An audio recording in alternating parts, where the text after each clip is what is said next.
Aurelien Broussal from France.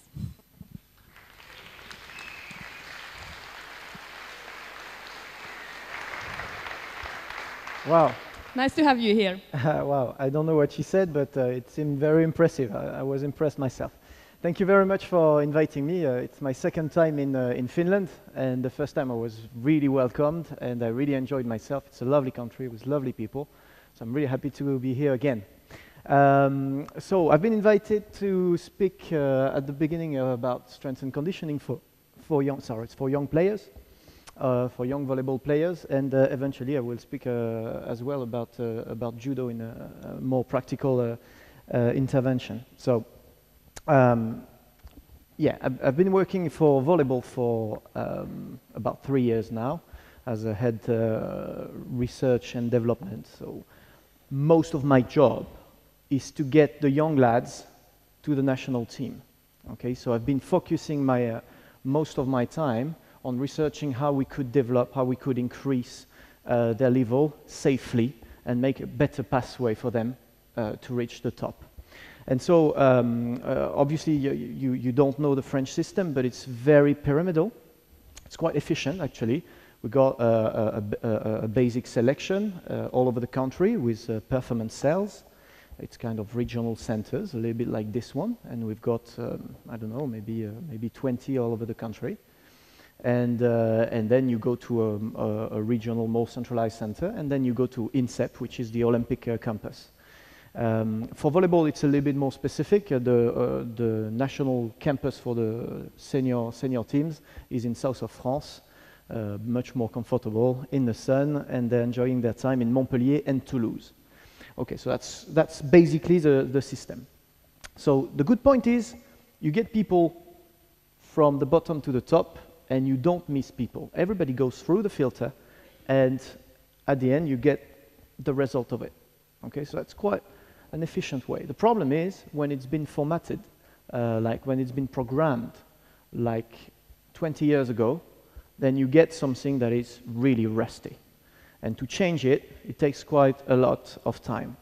So, sorry, my first example is from judo. I don't know if many people here knows judo. But this guy is pretty much in judo or Usain Bolt or Roger Federer. Okay, he's 8-time world champion, and he's gonna be probably 4-time Olympic champion by the end of the decade. So on this picture, this guy is 19 years old. It was his very first title. Okay, and so it's the best illustration I had to make people think biological and no longer chronological.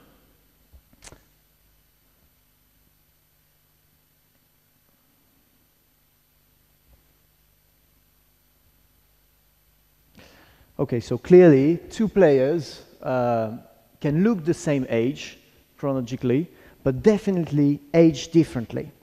So if you take a 14 years old, for example, you get, by statistic, by research, 23 centimeters difference in average and 18 kilograms. So it's totally different people.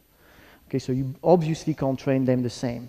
So we like to think things like pre-puberty and then the first stage of puberty and the second stage of puberty, but this all is very theoretical, okay?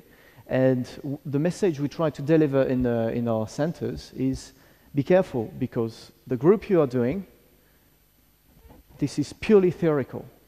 Some of them might be way ahead of that, and some of them might be way beyond. So we gotta keep this in mind before we plan anything. So generally, the different stages we've got, we try to provide some indications to the coaches. So for pre-puberty, we aim mainly at motor skills, while the metabolism is stable. And obviously it's a great time for general ability improvement. So we try to keep people in that period of time in global education in sports. And it's easy to say really, but most of the coaches, they go straight to the point, and most of them, they just don't give enough general culture of sport to their players. And the part of the problem is the school education, because we've got the PE, okay, the physical education in school, and it's not PE at all in France. I don't know how it is here, but it's not PE at all. They just do different sports, and they don't teach how to warm up, how to stretch, why we would do that, how to control your body, how to maintain your body. There is no education whatsoever. So what we try to implement is a lot of that. For the second phase, it's much more complex. And obviously we go to a basic metabolism and the hormonal system growth very quickly, and the motor production and the effort capacity is challenged. So again, this is a period very specific, and most of the coaches, they just don't take it on board. And the last phase is probably the easier one, because it goes back to a slowing growth. Mental and physical skills are improving quite permanently, and it's a better global body balance and harmony for better coordination. So, sorry. So what we try to do, I'm sorry, it's a little bit unclear on that. I try to spot it for you. So, it's not working really well, my stuff. I'm sorry. Here we go. All right. So there is the performance cell. Okay, so that's the regional one. And the problem we've got is that we're right in the middle of the peak growth here.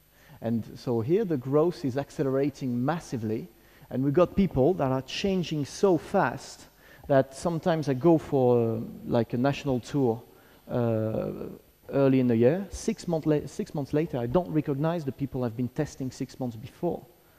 They change so much. They put 5-6 kilos on, they grow a beard, they become like proper men for some players.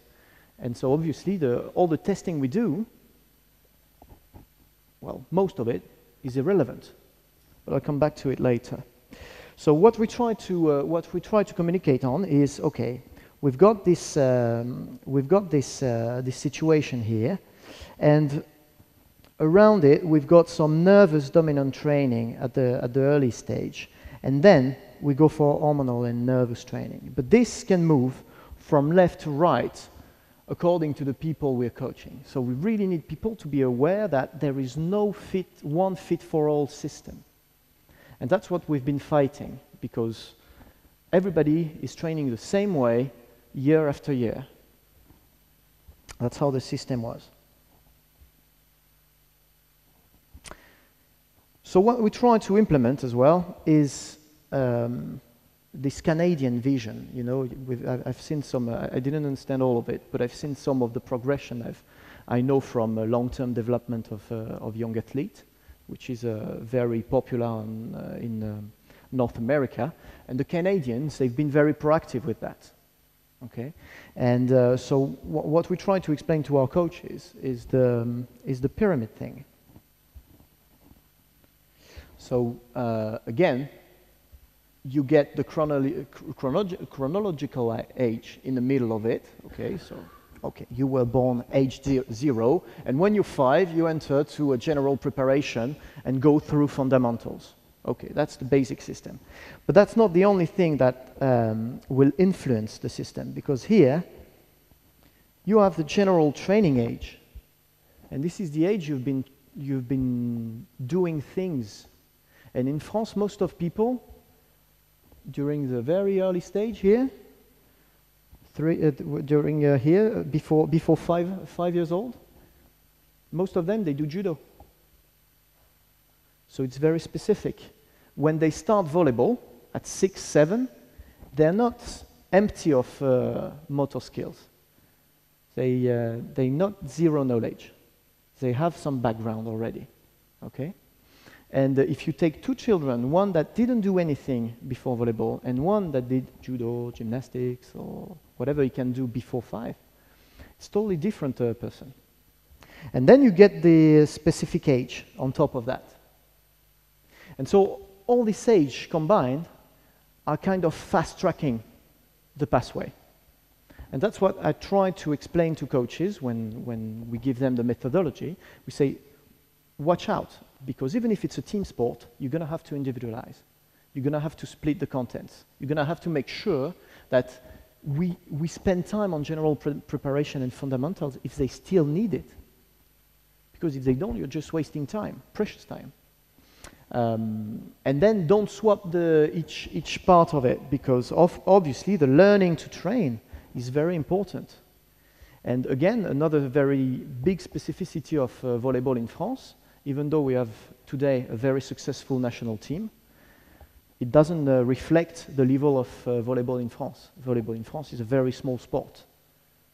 Not many players across the country, so the opposition is very poor, and you can access to elite performance very quickly.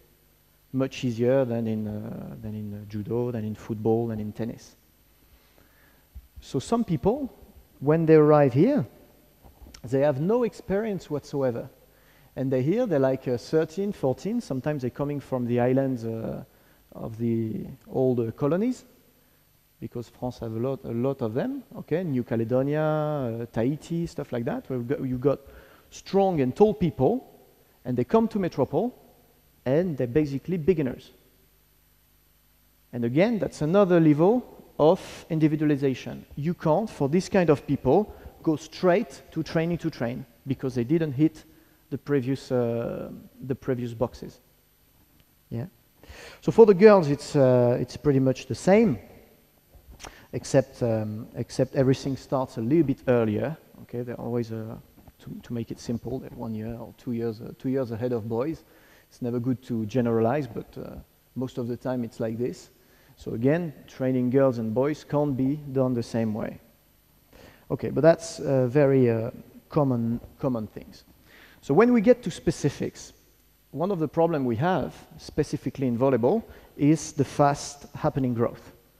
Because remember, we pick up the tallest people or the people that are going to be the tallest. And how do we know that? Most of the time you're son of a player. Most of the time you're son of a player and a player. So when your two parents are 2 meters tall, there's a high probability you end up very tall. But it can happen late. Okay, so that's a problem we've got many often. And so if we generalize the period, you know that in between 11 and 15, exactly the time we're going to ask them to turn into an elite performance player. The time we will transform them into elite performance. We know we're going to alternate quick adaptation and period of regression. And so the key things we try to teach to our coaches is patience. Take your time. We got time. At the end of the day, it doesn't matter if we're a junior champion. It's even not important at all. Shouldn't be. So cadet champion is even less important. And the problem most of the time, every level try to deliver. They try to deliver performance. They try to show, okay, my center is the best. I try to score in cadets, but it's not the time. It's not the job. The job is to grow with patience. And so we try to explain them through that type of representation that they've got fragile bone, muscle and joints can suffer weaknesses and disbalance, and we will go through coordination loss. So yes, sometimes you improve quickly, you get very efficient very fast, and sometimes it doesn't put a foot in front of the other. And this for months. That's it. Take it on board. Change it. Change your program. Make it different. Find a way. Reinsure him. Explain him. He's changing. That's normal. Okay? And this is where SNC is important, because it's much more simple on the motor side. Okay? Because we've been talking a lot about Olympic lift and functional movement and all that. Of course, it's technical, but the technique we need for SNC is affordable. Okay, we can teach that very quickly, and it's much more stable than a floating service or some very precise tactical timing in a volleyball, which requires an expertise of years and years and years, and goes up and down all the time. Plus, they're all beginners in SNC, where in volleyball, they all have a competition. So sometimes you're regressing, and your partner is fast growing. And you're like, shit, I'm shit. And at that period of time, the psychological damage is much more important than the physical. Because they might just stop, they might just give up. And that we don't want either. Okay, so fast growing induce some pathology. We've been talking about that earlier on. So one of the most common in volleyball, and I think in all jumping indoor sports, is Osgood-Schletter. So what do we do according to that? So obviously the medical gives us feedbacks and stuff, but what we advise to do is adjusting the load, framing the joints in terms of giving the player all the requirement of stability and control. So it goes obviously through functional training, it goes obviously through local hypertrophy, and it goes through balanced stuff, proprioceptive workout and stuff like that. But one thing more important than all the others, because most of the time we think just about SNC as a SNC coach, as a strength and conditioning coach, but something I learned in indoor sports, believe it or not, people don't know how to jump. They don't know how to jump. You know, the picture we saw in the previous presentation there, this is a very common thing, especially in women, but it's very, very common. Terrifying. Terrifying. Imagine a judoka that doesn't know how to fall. Doesn't exist. Well, in jumping sports like volleyball, in France at least, I don't know about the rest of the world, but it's very common. And so, part of the SNC job is to learn to people how to jump. Simple, but has to be said, has to be told. Okay, so I hope you can see well enough the example. So all the mobility and workout we're gonna provide is built around 4 stages. Okay, the first stage is to work on the soft tissue. So it can be all the joints. So it can be 2 things really. The first thing can be self-massage, which you all know. Okay, we work on trigger points. We try to release local tensions. We try to make it work. I don't know if everybody's familiar with trigger point, but I like to take the image of brushing the hair of a little girl. Okay, when you brush the hair, sometimes it blocks. Okay, it's a point where if you don't get rid of the local resistance, you're gonna break it all. Okay, you're gonna take the hair with it. It's the same with stretching. If you don't get rid of the local resistance, you can't brush the hair.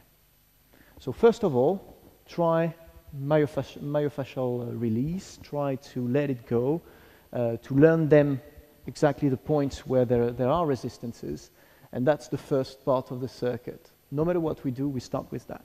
Or we can do as well some joint release and like recenter the joint with elastic and stretching. But let's for this example, let's focus on the soft tissue workout. And straight after that, we give them a passive or active stretching.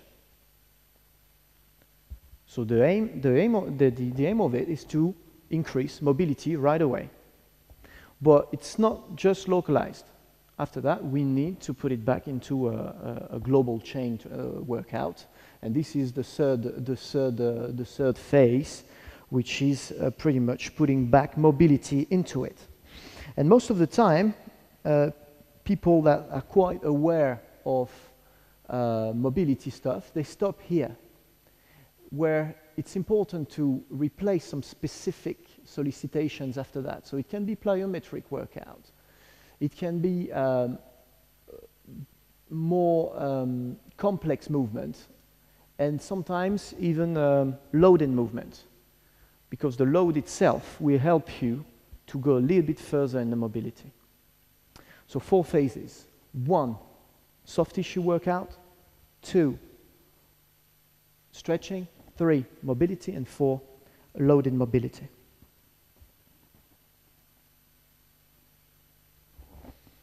Okay, so that's just a sample of what we provide. So in order to teach them how to jump, just know that, just keep in mind that there are 3 phases for a jump: impulsion, flight, reception. And so the key technique points are the patellar trajectories needs to follow the feet orientation.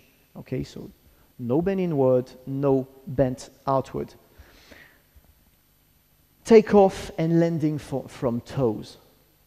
Believe it or not, most of these guys, they take off from part of the toes, so they miss a little bit of the full extension of the ankle. And worth, they land flat feet. Flat feet, and most of the time, straight legs. So imagine the consequences on obviously on the knees, but also on the back and all the system. So obviously, triple extension is just a fundamental. So we teach it through Olympic lift, but we also teach it through jumps. And keep the knee, hip, ankle to control landing. So it's about jump technique and Olympic lift. The core of it is that. And believe me, you guys, from what I saw in judo, are much, much more advanced on Olympic lift than we are back in France. Then comes the spondylolisthesis, which is a spine fracture. And we've been talking about that before as well. So for this, we really need to work on the core, to work on the stability of the back connected to the shoulders. We really need to work on trunk rotations, because many often people, they just work core training in line. So we need to twist a little bit this upper body. We need to work as well on this balance core training. And finally, a concept we try to develop quite massively over the system is aerial, how would you say that? Aerial core. Okay, core in the air. Core with no contact on the floor. And I like to describe the core training in several phases. The first phase is stable phase, okay, classic plank, classic core training, you know all of it. This balanced one, okay, on Swiss ball, on Bosu, you name it. And then with no contact on the ground. And that's very specific to all the sports where you jump. Because when you jump to the net and you try to block the attack, then you need to be well solid. You need to be rock solid with your core, and yet you don't have the luxury of control on the ground. And so there's we'll be practicing a little bit some of those exercises, but this is also a preventive approach of jump. Very important. So hips, if I summarize, hips shoulder dissociation, hips shoulder load monitoring, and specific core training. So here you get the abdominal, the antagonist inside abdominals, and like I said, the aerial core training. Okay, we've been talking about this earlier, so I won't spend much time on it, but again, the hip mobility, the motricity and balance is obviously something we really need to increase into the programs. We've been talking a lot about functional training, so the first line has been very well described this afternoon. We have been less talking about this balance training, and I think this is something very important, because when you land, you not necessarily land in a comfortable position, so you need to be always aware of the limit and being able to control a very uncomfortable position.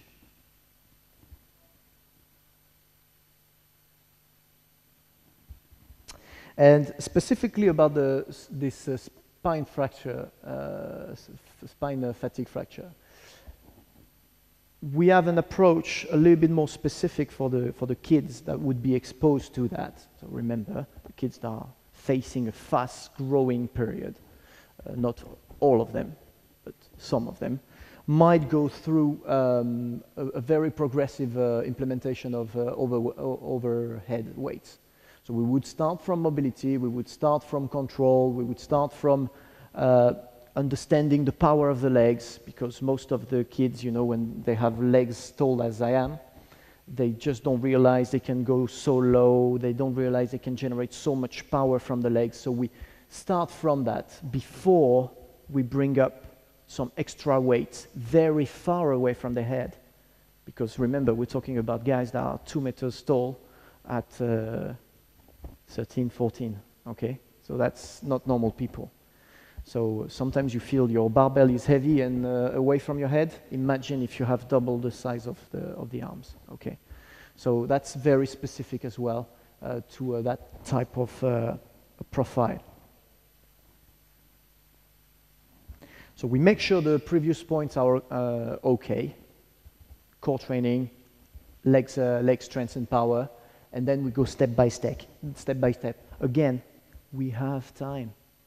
Don't rush it. We have time. Okay, we've been talking a lot about functional training, and this is obviously the big fashion. I'm a huge fan of functional training, but yet, don't throw the baby with the water of the bath. Okay, remember that local training, analytic training is also very important, because at the end of the day, functional training is just a chain of muscle, and if one piece of the chain is not strong enough or just not awake enough, we might end up struggling doing all the lunges and fantastic exercises from the functional training. Okay, so don't forget that we need, especially at the early stage, this type of work, because it teaches them locally how many muscle they have. What they just don't know. They just don't know. Okay, so they feel it locally. We fight against some disbalance that could grow at that time, and also we need to make sure that we've got everything on board before we start more complex training with weights. So I'm not saying to do only that, but I think a fair balance would be 30% for local analytic training and 70% for more global functional type of training. Okay? And just to convince you about that, we've been testing quite a lot of players over the years, and we've been using actually a Finnish technology for that. You know, this M-body shorts. So that's quite handy because we can put them on during power test in squats, and we can put them on during volleyball games. So that's quite fantastic. And so if we look at it, many often we've got serious disbalance one side, and most of the time it's one of the hamstrings that is overactivated during a match.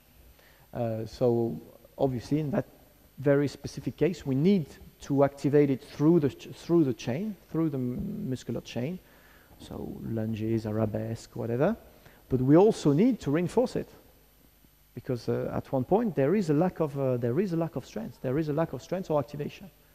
So here the local work is good. Okay, so in order to know them better, we've been testing them, and the starting point is an injury picture of USA Volleyball in 2004. So the shoulder, the arms, the head gets almost 30% of injury. The trunk, the hips are 14, and the lower limbs are 51.1. And so on top of natural sports solicitation, we got shoulders overuse, improper use, back, which is purely linked to jump technique, LCA, which is random accidents, and ankle, which is also random accidents, and over prehab. When I say over prehab, I mean two things. The first thing is, I don't know about here, but in France, everybody has been crazy since late 2000s for all the disbalance workouts, working on Swiss ball, working on flat balls, working on bozus. Again, it's one piece of the puzzle. It's interesting, but some of them, they've been doing only that. And in the end of the day, when you play on the field itself, it's not unstable, right? You can trust it. It won't be moving, not like a flat ball. So we can do a little bit of that just to activate the proprioceptive sensors. Okay, fine. But not just that. And we've been doing a lot of that. So it just creates injury because people have wrong standard. They have wrong benchmarks. Okay, and second problem is in volleyball, they just put some protections on the ankle as soon as they get injured, and then they just don't remove it. And so after 2 or 3 seasons, you get very, very weak ankles. Okay. And regarding all this, the medical and the coaches, they've been implementing testing all over the country, again, 20 years ago. And so the problem is, as I said in an introduction, it is rusty. And so the performance tests were throwing medicine balls, were half squats, were multiple jump, single leg jumps, things that can change in 3 months. Again, you come back 3 months later, you don't test the same person. So what does it give you in order to work, in order to monitor, in order to follow? Not much to me. In order to detect, because some players didn't get into the structures because they couldn't jump, I don't know, 5 times with one leg in less than a few seconds. This is silly. This is silly because we are not facing finished products. So you're just missing the point. So, there was no functional training. No functional screening whatsoever. So I don't know about you, but I discovered the FMS testing very late. I discovered it in 2009 or 2008, something like that, when I arrived in England. And obviously the Americans were crazy about it. Everybody was saying, this is the next big thing. And I didn't understand it right away. I didn't understand it because I was testing from my weightlifting perspective and from my weightlifting background. And for me, that was far more than enough. Okay, if you can do a proper overhead squat, if you can do a triple extension, if you can do a lunge, that was giving me enough. I was completing with some agenda test and stuff like that, and that was more than enough. And when I passed the FMS test on myself, I was 20 out of 21. You know, it's a 21 grade test. So I was like, and most of my judo players were the same. So I said, well, this is rubbish. And when I arrived to volleyball, I faced a totally different public. Totally different public.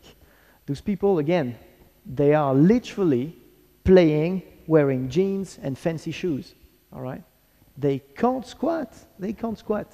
And we're talking about people that are jumping over the net. So according to this proper handicap, they can achieve so much.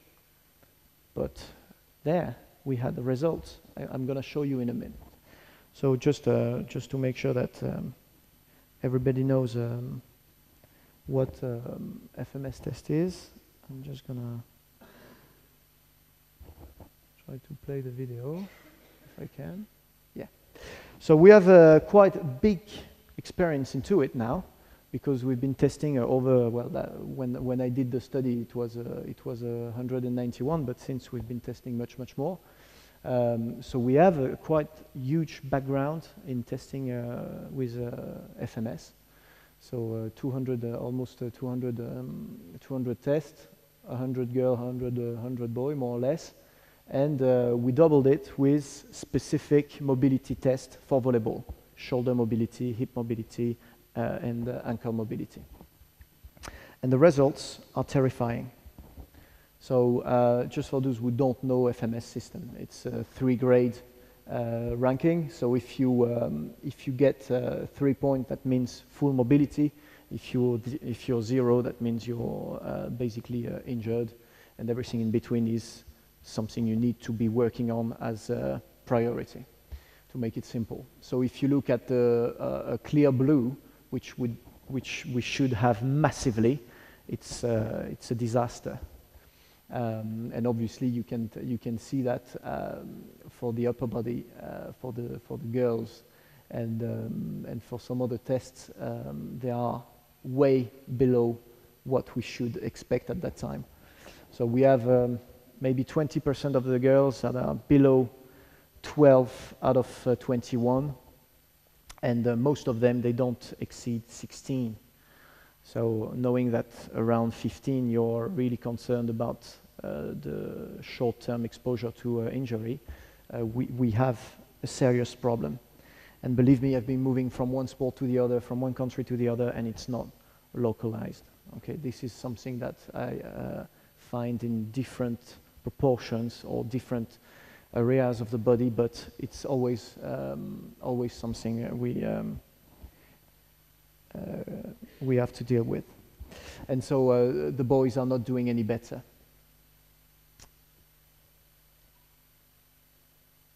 Okay, so from 11 to 14, what we test mainly is coordination, balance, mobility, so through FMS, speed and agility. And from 15 to 18, we implement more advanced balance testing, more mobility. So that was the test, the specific test I was talking about, and I will show you in a minute. Jumps, plyometrics, speed and agility, and strength. So this is basically our testing battery. So we changed a lot from everybody jumps, everybody throws, and everybody do a plank for 2 minutes. We obviously changed that quite a lot. And the last thing I will talk about is profiling. I will come back to it. So the balance test from 11 to 14 is quite simple, because what we want to know is how balanced you are, but not only from the ankle perspective. I want to know also what is your hip strategy. So we cut the feet off and take them to a balance test on the knees. So well, you've got all the average and standards we use for French volleyball. I'm not spending more time on that. It's quite clear. Just to make sure that they're quite ready for the test, we ask them to open the eyes, close the eyes, open the eyes, close the eyes, start the test. Okay, so from 11 to 14, we add to the FMS system. Sorry, I'm going to point it up for you because it's quite clear on the screen. So this is shoulder mobility level 1. This is shoulder mobility level 2. These are trunk rotations. This is ankle dorsiflexion, and this is toe touch, and this is V test. So this is the complementary test we are using for that age. So it's local, specific to volleyball, additional test, because obviously the FMS is just a global view. And for this, we just we make it very simple, because we need all the clubs to take it on board and use it themselves without SNC coach or without us. And so it's just a black or white result. Either you're functional or you're not.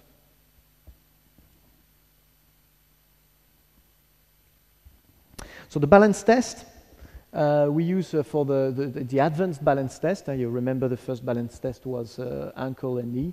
And so the advanced balance test is very much a physiotherapist test. And again, we try to see the balance between the two legs, and if we've got a big difference or not. And the functional goes a little bit beyond as well for 15 to 18. So we go a bit further on the toe touch. We do it from platform. So this way we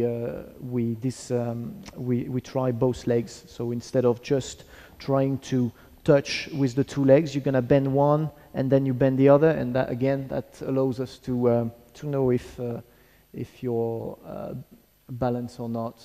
And again, it's just a black or white result, really. We keep it simple. And if we look at it black or white, again, it's very scary because the pink here is non-functional for the different tests we've been doing. So it's the same for girls. Terrible.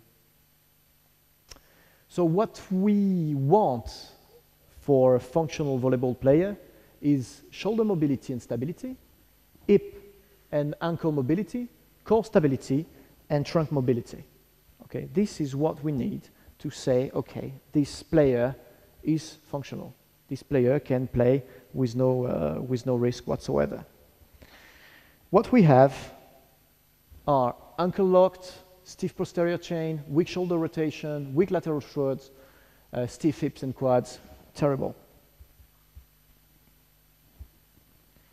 So I told you already that players don't know how to jump, and this is the last test I'm going to talk about, is the My Jump. Does anybody knows about the My Jump application on iPhone? Yeah, one, two. Very few. Very few. Okay. So this is a technique we've been developing in France, and it's a Spanish software, which is absolutely fantastic because it's been validated at 2% comparing to a strength platform. And so the idea is replicating several jumps is to establish a speed strength profile. But not only a speed strength profile, we also try to establish ideal speed strength profile. And so the idea is to know whether or not the strength is going to be efficient for you. Because all the time, when you are disbalanced with your profile, when you're not powerful enough, we try to complete the profile with strength training. We never press the speed button. Even if we do 30% of your maximum on squats, and even if you jump, there's still a lot of strength into it because you've got your body weight, you've got the barbell, you've got all that inertia to activate. So the pure speed, you never get to work on it. So that's why we try to develop specific technique to hit that side of the profile. Okay. So basically, this is a very quick test. You jump with different weights on the back. So obviously, you need to know how to squat. You need to know how to jump. Otherwise, it doesn't work. And with the iPhone, you film the feet, and from that, you get the height, you get the speed, you get everything you need to set up a profile. And the application gives you right away the optimal profile for you. In order to improve your power, should you work on strength or should you work on speed? So just know that we've got roughly 10% of the players that are strength dominant and should require a maximum speed workout. So all these players, 10%, that's quite a lot. 10%, if you make them stronger, they won't jump higher. It's not what their profile need. So they're better off be weaker but faster. And all the 90 other percent don't spend too much time doing speed because what they need is strength, proper strength. Okay, so then we try to improve parameters one by one. So obviously the mobility and flexibility is one of our main problems. So you all know Kelly Starrett, who refused a life of pain and stiffness. And one of his main thing is to say, okay, flexibility is rubbish. I disagree with that because obviously flexibility is a matter of control and a matter of soft tissue. But yet, you need to stretch because when people can't open the legs more than that and they're going to need to put their bump down on the floor to get a ball, that's definitely a lack of flexibility. And in most of Western Europe, we just gave up on flexibility for the last decade. Apart from certain sport like taekwondo, like dancing, gymnastics, or stuff like that, where it's part of the sport. All the other sports, they just gave up on it. Where it's, to me, it's a core training content. So we put it back on track. So again, it's not black or white. It is specific to muscle and chain. forget about things where we say, okay, don't warm up stretching, don't stretch after workout, depends on what stretching you do, depends on what is your objective, depends on the intensity of it. It's not that simple. Okay, so if you do the proper stretching, and that's what we try to teach the kids, if you do the proper stretch, it can be used as a warm-up. If you do the proper stretch, you can use it after training. If you stretch enough, all the side effects are stepping back with expertise, because most of study in Western Europe, we test people that are not stretching at all. So when you get a 20 years old or 24 years old player that has never stretched in his whole life, that is stiff like wood, and you go through a 20 weeks, I don't know what sort of study we could do, but like 20 weeks protocol and stretch him, what does happen in the end? He breaks, obviously. Okay, but I would like to know what happens if we do it more progressive and if we keep going for 3 years. Because trust me, the Russians, they stretch every morning, and they're not slow, they are not exposed to injury, so there is something here we're missing. So the more you stretch, the less side effects. Better mobility and range of motion is less injury exposure. Better control is a more acute precision. And better mobility and better range of motion is also a better leverage. And in the end, if you want to create more power, you need leverage. Power is not just one single muscle or even just a chain of muscle activating a maximum intensity. Power is different leverage together. And so the more leverage you get, the more you can accelerate, but the more you can slow down as well. So imagine an attack here. If you've got all the leverage to go here and then attack, maybe you won't use it. But yet, when you smash it as much as you can, then you know you've got so much time to slow down. So there is no limit. There is less limit. So practically, we got no time. So stretching will never be a literature perfection. It always has to be a compromise. Okay, these people, they go to school, they have volleyball training, they have weightlifting training, they have many problems. So we just do it when we can. That's it. Let's face it. And if it's not convenient, then we don't do it like crazies. We keep it simple. We keep it easy. But at least we do. It's better than nothing. So just avoid intensive stretching after intensive workout. It's just common sense, really. Intensive stretching as a warm-up. That's all we say. So we've got this type of progression, if you like, just guidelines, really, that we give to our coaches and some of the players. So we've got two options. It's just a methodology, one among others. The first option is the global/local approach. So basically, we just alternate one day local, one day global, one day local, one day global. And so we've got everything we need, 20, 30 seconds per each exercise. And the second option, because I always answer the same question, I have no time for stretching. Find it, make it, we need it. So if you don't have it, what do you do in the morning? You wake up, you have your breakfast, take your time, watch TV. What stops you from stretching at that time? So we provide a very simple morning session with 5 levels. And so the program is simple. We teach them, we do it once with them or twice, and then they apply it on their own. Or they don't, but we can't train for them, can we? Much time have I got? 10 minutes?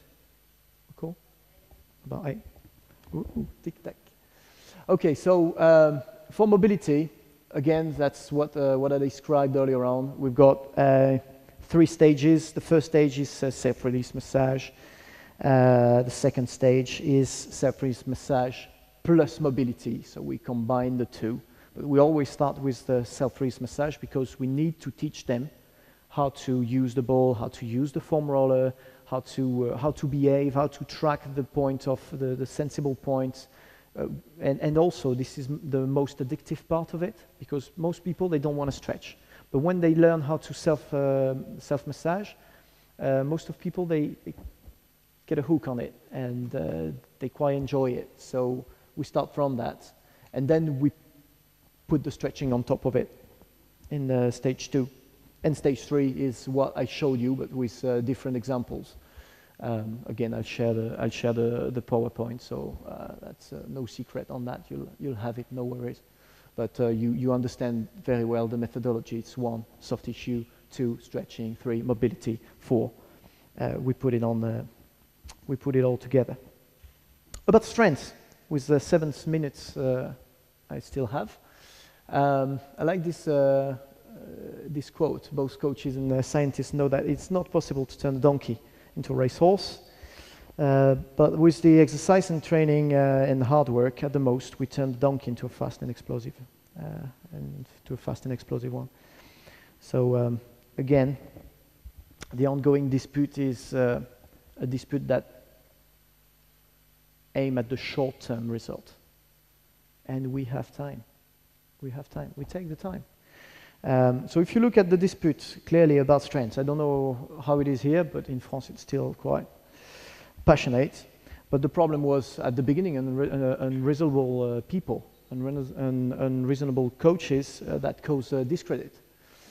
We had injuries due to inappropriate technique and short-term performance focus. And if you look at what is really going on in a gym, you say, yeah, of course you're going to get injured doing this, but you're not doing proper lift. You're not doing Olympic weightlifting. You're not doing strength and conditioning. You're doing something else. You're doing rubbish. And it's the same if you don't jump properly in volleyball. It's the same if you don't throw properly in judo. It's the same if you don't train properly. No matter what you do, if you don't do it right, that doesn't help well. So yeah, that's also the doping, the doping ghost over it, and all that is mythology. The basic transposition of adult program. Most of the time, when you look at the programs for youth that has been in the heart of the polemic, it was purely because it was an adult program. And also the problem was research, because in the late 80s and early 90s, we got some studies that failed to establish clearly the interest of weightlifting training for youth. But there were many gaps into these studies, many floating parts, and many things we could say about it. What it proves really is that for light volume and a short preparation, it's hard to distinguish the effect from weightlifting than natural growth. So the question is, strength training bad for kids? The answer is obviously no, it's just different. Lucky we are, science and visions are evolving. A proper technique and the progressive training gets strength improvement independent naturally from natural growth. So no proof of growth delay of acceleration. Let's stop with that right away. We've got enough info on that. Weightlifting would produce compression forces that could be useful actually to bone growth. So weightlifting does not improve only strength, but also jump, acceleration, agility. In fact, if we compare it to other sports, it might be safer.